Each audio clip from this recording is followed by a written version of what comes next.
Aktibidad ng China sa West Philippine Sea, sinasabayan din umano ng pagpapakalat ng impluensya at propaganda sa Pilipinas, ayon sa isang maritime security expert. At kabilang daw sa mga pinapasok nila ang sektor ng edukasyon. Nakatutok si Von Aquino. Nitong mga nakaraang buwan, sabi ni maritime security expert Ray Powell, iniimbestigahan nila ang umano'y network ng mga organisasyong konektado sa United Front Work Department ng Chinese Communist Party at nag-ooperate umano sa Pilipinas. Kabilang ang Philippine Council for the Promotion of the Peaceful Reunification of China, na isaanya sa 200 councils worldwide na kontrolado ng China. Noong Oktubre, nagdaos ang Council ng Regional Forum sa Maynila na dinaluhan ng mga opisyal ng China, Taiwan at Chinese Embassy.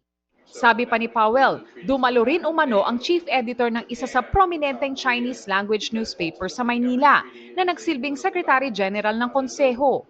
The editor of one of Manila's oldest Chinese language news outlets is also the leader of its most important CCP-linked council is not an accident, because the Mandarin press has been one of Beijing's most important conquests here in the Philippines. Sabi ni Powell, target din umano ng Chinese Communist Party ang mga Chinese schools sa Pilipinas. Napag-alaman nilang ipinatawag ni Chinese Ambassador Jing Quan ang mga executive ng 8 Mandarin language outlets sa Maynila. Telling them to cooperate closely with the embassy and, quote, carry forward patriotism and love for the homeland. He was not talking about the Philippines. Mula rin daw 1991, pinapatakbo na ng Philippine Chinese Education Research Center ang tinatawag ng Beijing na Blood Transfusion Plan, kung saan nagpadala umano ang China ng Chinese teachers sa Pilipinas. Ang chairman din daw ng center na ito ang pumirma sa isang sulat sa Department of Education na humihiling sa mga public school na sumali sa essay contest kaugnay sa World War II anniversary na ayon kay Powell ay tila kumikiling sa China. Encouraging Filipino children to frame Japan as an enemy and write about the spirit of joint resistance.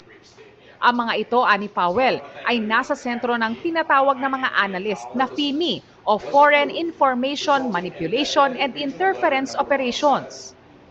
Ang mga organisasyon namang kritikal at nag-iimbestiga sa pro-Chinese propaganda, naging target anya ng pag-atake ng China sa pamamagitan ng pag-i-issue ng statements laban sa kanila. Panukala nila, magpasa ang Pilipinas ng Foreign Influence Transparency Law gaya raw sa Australia. Sinusubukan pa naming makuha ang panig ng Chinese Embassy kaugnay ng mga sinabi ni Powell. Nagpadala rin kami ng mensahe sa Department of National Defense, sa Department of Education at Malacanang para hingin ang kanilang komento, pero wala pa silang sagot sa ngayon. Para sa GMA Integrated News, Von Aquino, Nakatutok, 24 Oras.